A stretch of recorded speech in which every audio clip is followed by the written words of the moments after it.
So, good morning. Thank you for joining us for the weekly Torah lesson. And we are already 2,000 years into human history at this point in the Torah, so it moves quite quickly. We had, this is only a third portion. Each of the first two portions were about 1,000 years apiece. But from this point, it slows down. Basically now, the Torah is recounting the origins of the people of Israel, the Jewish people, and it's traced back to a call from God, a divine call received by the first Jew, Avraham. In those days, his name was still Avram without the H. And God called to him. God said, I'm going to read you the text. It's only one verse. He said, Lech Lecha in Hebrew. Literally means go to you. But in most translations, it says something like this: go forth from your land and from your birthplace and from your father's house to the land that I will show you. And I will make you into a great nation, and I will bless you, and I will make your name great, and you shall be a blessing. So Avram was 75 years old, and all of a sudden he gets this call from God to leave his hometown, to leave his birthplace, and go to the land which I will show you. Basically, pick yourself up and go to some unknown place. And this is how the story begins, the story of the first Jew, the story of Avram. This is the first thing that we hear about Avram in the Torah. Now, this is very unusual.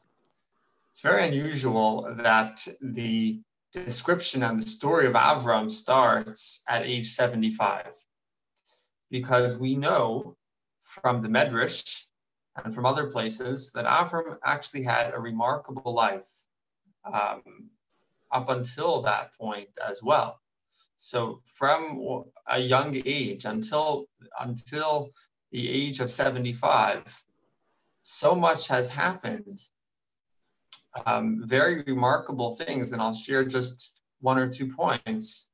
But the Torah doesn't mention any of that, and the Torah only begins the narration from when Avram was 75 years old and God spoke to him. So what is this all about? The different commentaries, some say that Avram recognized God as young as at age 3, and some say that he was 40 years old. But regardless, Avram was the first one to recognize, the one true God, even though his entire generation believed in idols. So he was alone, going against an entire society, going against what was popular, what was accepted in those times, and it was a very big sacrifice, and a very big deal to go against an entire society and an entire world. But nevertheless, Avram went ahead and did that. He challenged, his family. He challenged his neighbor, his friends, and he talked about the one true God that he discovered. That happened to be that Avram's father and their family business was idol sales. They would produce gods, make them wholesale, and they would sell these statues and these idols. So story has it that Avram was given the job for the day to manage the store. What he did was he took an axe and he destroyed all of the idols except for one, the biggest one in the corner of the room. And he put the axe into the arms and into the hands of this largest idol. when his father came to the store, he was horrified. So what happened? What did you do? How could you have destroyed my entire business? And Avram said, I didn't do it. The big idol in the corner, he did it because there was a big fight that broke out between all of the gods. And in the end, this is what happened. And, this is the big one in the corner. He finished everyone off. So Terach, what Avram's father said, I'm not a fool. I know that these idols cannot move, cannot wield an axe. I'm not a fool. So Avram said to him, if they can't move, and if they can't see, and if they can't hear, how could you pray to them? How could you believe in them? So this was, only the beginning. This led to Avram getting in trouble by the king Nimrod. Nimrod was wanted to punish Avram for going against the gods, and what they did was they prepared a fire, and they were going to throw Avram into the fire. Anyways, a miracle happened, and Avram was saved. So when he was thrown into the fire, miraculously, it turned into a garden. The place where Avram was in the center turned into a garden. And Avram started throwing the apples, the beautiful apples from the trees, out to the people watching. And it became very clear that Avram was, found and was following the one true God. But this is only one story of many stories that happened. But one thing's for sure is that Avram's life was very remarkable. And besides for discovering the true God, there were many stories that happened, and Avram was teaching many people about his discovery. So he wasn't just keeping it to himself, but he was trying to inspire everyone around him and teach everyone around him, so that if they could also recognize the true God. So why is it that the Torah skips all of these stories, and the Torah does not give an introduction to Avram to say who he is? You might remember last week when we had the Torah class, we talked about Noach. The first verse of the Torah portion talks about the greatness of Noach. It says Noach was righteous in his days. He was righteous in his generation. So it gives an introduction. Why does the Torah not do the same for Avram? And the answer is a very interesting and powerful answer. The answer is that what the Torah is teaching us is a fundamental lesson as to the relationship that Avram had with God.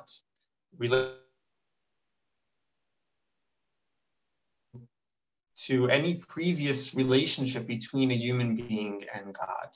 So previously, including the first 75 years of Avram's life, any relationship between a human and a God and God was defined and was according to the capacity of that person.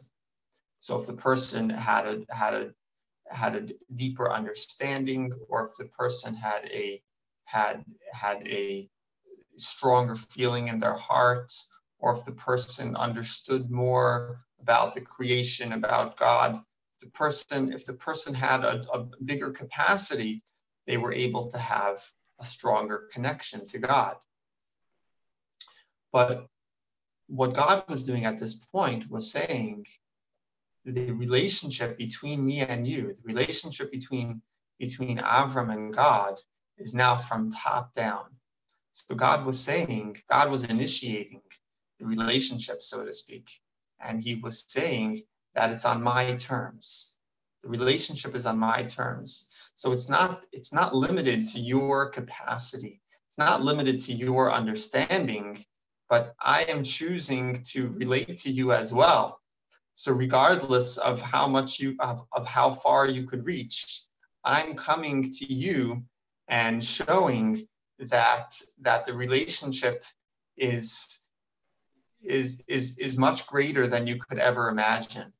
It's much greater than you could reach on your own, because I'm participating and I'm giving you the ability, and I am coming towards you. So this is the difference between previous relationships with God and this relationship of Avram's relationship to God. That is that it is no longer limited to human capacity, but now it could break those boundaries, and it could be even stronger and even greater than ever before. And this is why the Torah skips out these unbelievable stories of the first 75 years of Avram's life. Because the message is that as great as Avram was, and as great as his accomplishments were, this is limited to Avram's capacity. This is limited to what Avram was able to, to the level that he was able to connect with. And what the Torah is teaching is that the connection that Avram had with God and that we could have with God is much, much deeper than that. It's much, much deeper, it could be much, much stronger than we could reach on our own, because now it's not us, trying to figure something out, but now it's God. It's God saying that I want to connect to you. I want to be part of your life, and now you could connect to me on the deepest level. So this is a little bit abstract. I want to explain this a little bit better. We have the 7 Noahide laws, and we have the 613 commandments that we have in the Torah. So what's the difference? Why is it that there are only 7 universal laws and 613 in the Torah? So let's think about these 7. These 7 are in order to have a functioning society, right? So I'll just list quickly the 7 commandments, the 7 Noahide laws. Number 1, believe in one God. Number 2, don't curse God. Number 3, don't murder. Number 4, don't eat a limb off of a living animal. Number 5, don't steal. Number 6, don't commit adultery. Number 7, establish courts of law. So what are these 7 Noahide laws? They're basically in order to have a working and functioning society where people could get along, people could be safe, and it could be a proper society. And this really defines Noah's connection to God, and not just Noah, but everyone in the first 2,000 years of human history, anyone who tried to connect to God. It's about the capacity of the human being. It's limited to their reach. So that's why what types of commandments were given to human beings prior to God speaking to Avram, they were things that we could relate to. They were commandments that we could probably figure out on our own. These are things that are quite simple, things that are in our realm. But this changed once Avram was spoken to by God. Once God said, now I'm setting the ground rules, if you will, for our relationship. I'm allowing you to come to reach much higher. What kind of commandments were given to Avram and later in the Torah to all Jewish people? These are commandments that are not just that we should have a functioning society and that people shouldn't kill each other, but it's actually ways to connect to God.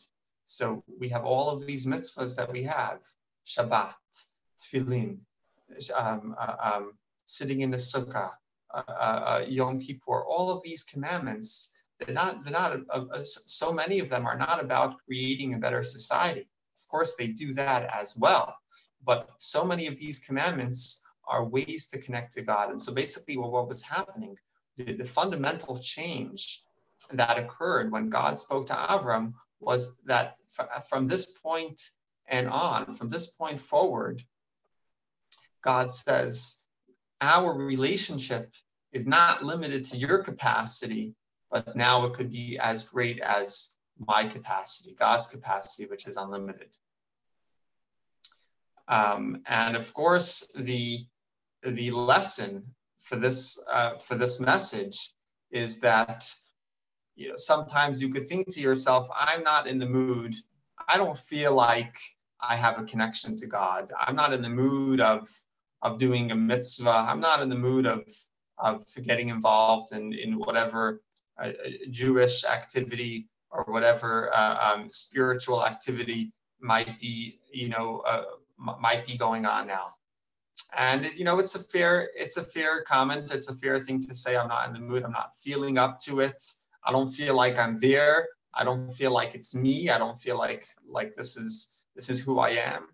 And the answer is that it doesn't make a difference. Even if you're not feeling it at that moment, and even if you're not in the mood, it doesn't matter. God is saying, I am connecting with you. I am here with you. I am trying to relate to you. And so the connection is always going to be there, regardless of your feeling and regardless of your mood. And this is something we learn from this. We learn from this that the connection is not only from bottom up, but it's also from top down. So that even if you're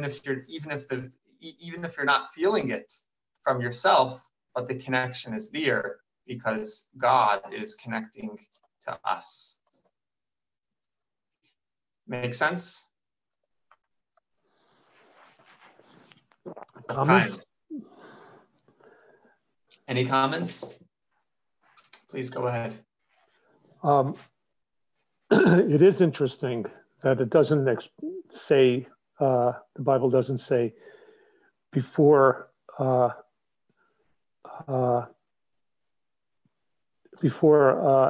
gives Abram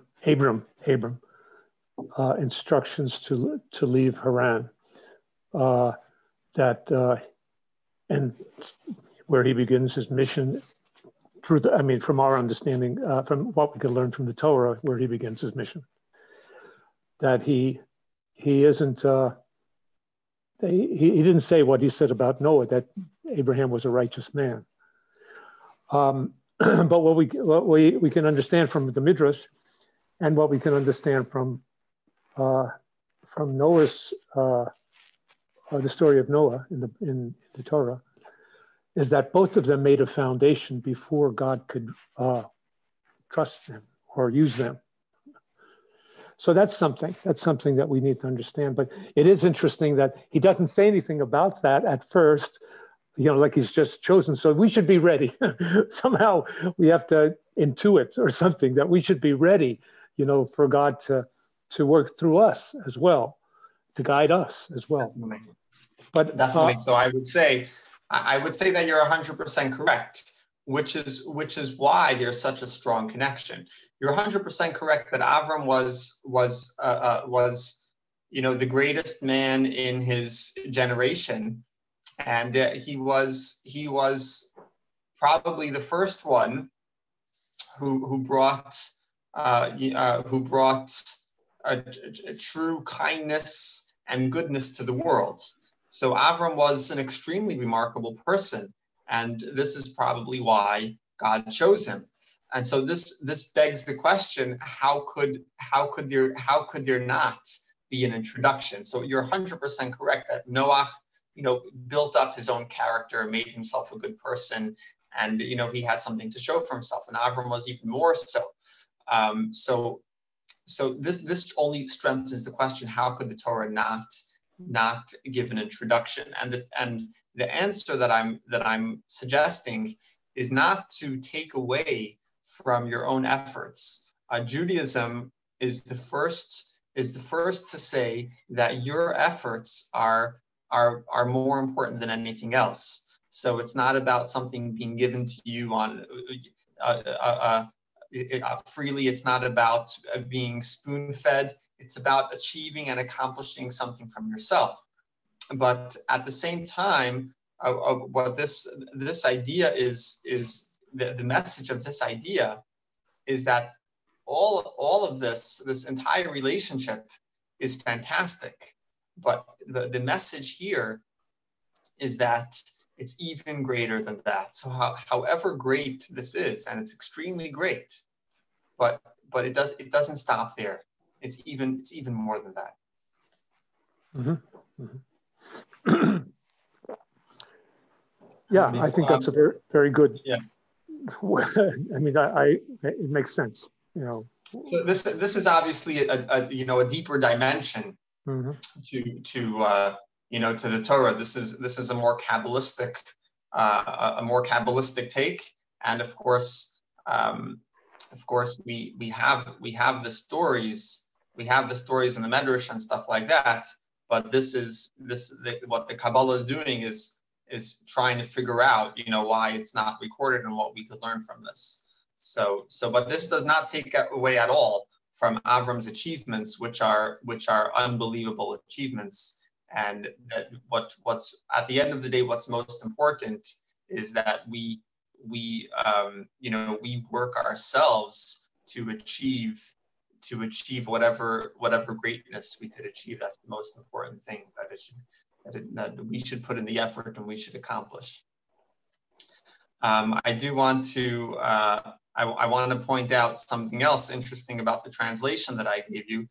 To the first words of the portion, it says Lech Lecha. So we translated, and if you look into most translations, will probably say something like "go forth from your land," because that's actually what it means. But the literal translation of Lech Lecha, Lech, what does Lech mean? Lech means to go. Lecha means to you, go to you. Very, very unusual words that the Torah is choosing. And God is choosing. God is saying to Avram, leave your land, go from your land. So it could have just said in Hebrew, lech me'artzecha, go from your land. But instead it says lech lecha me'artzecha, go to you from your land. Okay, so you're not really gonna see this in regular translations, because in a regular translation it has to they're also giving the the meaning of what it's saying. So they're not always going to give you the literal translation. But that in fact is the literal translation. Lech lecha, put it in, open any dictionary. Lecha means to you, go to you. What does this even mean? And of course there is a deeper explanation here why the Torah is using such an unusual word. And what's happening is here, God is on a simple level, God is saying to Avram, leave your land. Leave your land, go to the place where I will show you, referring to the land of Israel. But what God is saying, what God is hinting to in the word lecha, to you, is that when you go, you are going to go to yourself. What you're really going to do is you're going to reveal your true identity as my servant and someone dedicated to me. So lech lecha is basically you're going to yourself. If this is for your benefit, you're doing yourself a favor. So you're listening to me, you're doing what I want, but actually this is for your benefit. I will make you great and I will give you blessings. And through this, you're going to go to yourself, so to speak. You're going to uncover and discover, an even deeper and truer part of yourself. So that's what it means lech lecha. Then the verse continues, me'artzecha, go from your land. And some of the commentaries say that the word land in Hebrew is eretz. Eretz also comes from the word ratzon. Ratzon could be your will, your desires. And on a deeper level, God is saying, and to Avram and also to all of us, it's recorded in the Torah, it must be a lesson for us. So God is saying the lesson here is go from your physical desires and come closer to me. So one of the things God is saying, first, lech lecha, go reveal your true self. And you could do this by taking a step back from your physical desires, putting that on the side, at least for a moment.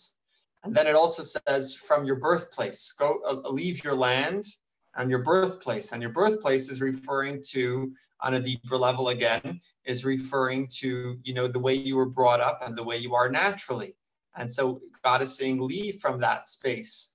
And that is a reference to bad habits. So God is saying, come closer to me. And this way you're going to come closer to yourself, also to your truest self. But what you need to do is back away from time to time from some of your physical desires and from your birthplace. That's from bad habits, which could make it more difficult and get in the way of spiritual pursuit. Okay, so that's on the first verse. I would like to move on to another very fascinating idea, unless someone has a question or something that they want to discuss a little bit more. The Talmud relates a story, not just a story, but Avram's method, the way he taught people about God. Okay, so Avram was maybe one of the first recorded salespeople, and what he was trying to sell was God, and that people should understand God, the true God, and people should follow God and believe in God. So, what was his method? So the Talmud, the Torah makes only a small reference to this and gives a small hint, but the Talmud explains it better. And I'll tell you what the Talmud says. The Talmud in Tractate Sota says the following, and it quotes the verse from this week's Torah portion. So it's based on the verse. Again, the verse is a hint, but the Talmud explains it more at length. And I'll read you the verse. The verse says like this: and he moved from there to the mountain east of Bet El, and he pitched his tent. Bet El was to the west, and Ai was to the east, and there he built an altar to the Lord, and he called in the name of the Lord. These are the key words, and he called in the name of the Lord. So says the Talmud, what does it mean? And he called in the name of the Lord. In Hebrew, the word is Vayikra, and he called. So says Reish Lakish, a very famous sage of the Talmud, instead of reading it Vayikra with the correct vowels, instead change the vowels so that it reads Vayakri. Vayakri. So instead of Vayikra, Vayakri. And this changes the meaning completely. Instead of it meaning and he called, now it would mean he made others call. So Vayikra means he called. If you change it to Vayakri, it means that he made others call. Okay, so now of course, Reish Lakish is not suggesting to change the meaning of the Torah. What Reish Lakish is saying is he called to God. He called in the name of God. What did he do and how did he do it? So we never change the simple meaning of a verse and of the story, but what we could do is find an additional explanation, an additional deeper meaning. And this is what Reish Lakish is doing. Reish Lakish is saying, how did he call in the name of God? He did so by making others call to God. So how did Avram praise God, call to God, and serve God? He did that by making others do exactly that. And so he finds the hint of this from the word Vayikra. He called in the name of God. It could also, if you change it, the same letters, The same letters, if you just change the vowels, Vayakri, he made others call. That's what the Talmud says. That's what Reish Lakish says. How did Avram do this? How did Avram make others call? So Avram set up a tent, like the verse stated clearly, and it was a kind of a hotel. It was between these mountains. It was in the middle of the desert. He set up a tent. Avram's famous for having a tent for having a door on all four sides of his tent, and this was showing how he was always looking to have guests, and he was always looking to invite people in. We are very lucky that in the house that we were able to get, we have 4 doors. And I think we're trying to emulate Avram, our forefather, and trying to express the idea that everyone is welcome, and the closest door, just come in. But anyways, Avram had a kind of a hotel, and what he would do is, it was in the middle of the desert. It wasn't really possible for people to find food. So he would provide food for people, like a restaurant or like a hotel. People could stay over the night. When the people were done eating and drinking, they would say, what's the price? How could we repay you? And they wanted to thank him for providing the service. So Avram said to the people, did you eat my food? God provided the food. It's God, it's God's world and it's God's food. I'm only giving it to you, but it's actually not mine. Why don't you thank God for the food? So this is how Avram, taught people about God. He would provide for them, give them food, make them comfortable, make them happy, and then he would point out to them that it's not my food. Don't thank me, thank God, because it's His. Now, of course, in the society that Avram lived in at that time, that was not standard thinking, and so many people pushed back. They said, "No, we don't believe in this God of yours." So what would Avram do? He would say, "No problem." Called over the waiter, bring the bill. And food and drink is not cheap in the middle of the desert. It came at a hefty price. So they say, "Oh, it's so expensive," So Avram said, you have a choice. Either you pay for the food, pay the full price, or you could thank God. And in this way, Avram got everyone to recognize and to thank God. What do you think of this method?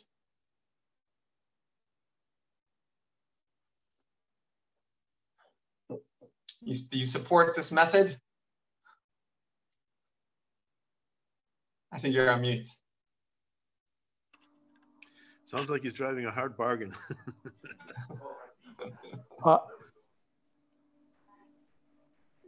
did you say, Paul? You were on mute before. Yeah, I was on, yeah. Kim Il-sung used the opposite method in North Korea. He would set up apples or on the desk. No, he would have, we'd have the children in the classes, and he would have the teacher. I'm on a Zoom call right now. He would have the teachers, the teacher tell the children to, that were hungry. During time, they wanted something. Do you want something to eat? He said, yes. Okay, close your eyes and pray to God. And then open your eyes. And then there would be nothing there. And then they would say, close your eyes and pray the Kim Il-sung. And then the teacher would go around and put an apple on all the desks. So you get the idea. It was the opposite. So he got people to believe in him as their.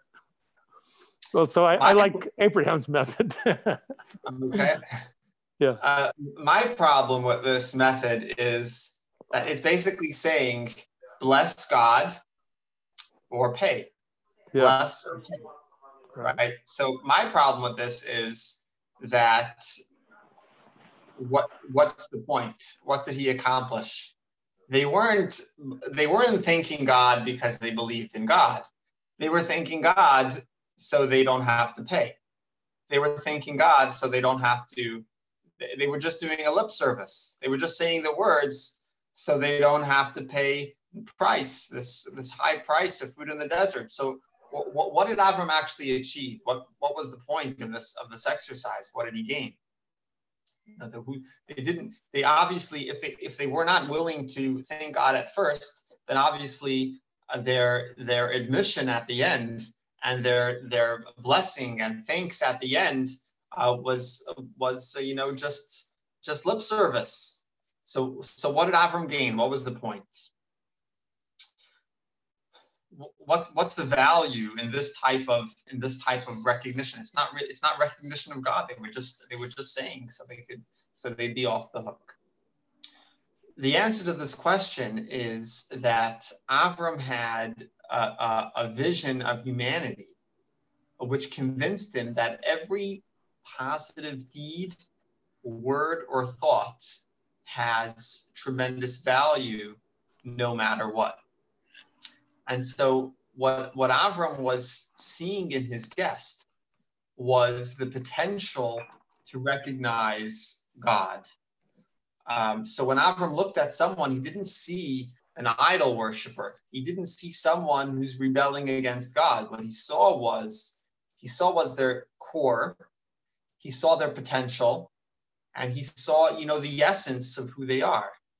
And at the essence of every person, at the essence of every creation, people are creations. There is the truth of God, and there is the belief in God. So what Avram believed that everyone at least somewhere very deep down does have this belief in God. Maybe they're not aware of it. Maybe they don't connect with it. Maybe they don't tap into it. But when Avram looked at a person, he didn't see an idol worshiper, but he saw someone who has the potential to believe in God because he knew or he recognized and believed that they had it within their heart somewhere deep down in their core. And so what Avram understood was that when such a person would acknowledge God, that wouldn't be hypocritical. On the contrary, someone who is serving idols is the greatest hypocrisy, because that's not in line and that's not in tune with their inner self and with their core of who they are as a creation of God. And so Avram believed that when he makes someone recognize God, even if it's just lip service, but that would allow for them to connect with their inner self and their deep belief, somewhere deep in their hearts that God is, that this is the true God. And the fact is, we see that, we know this today, that if you say a kind word to someone, if you say something nice to someone, or kind of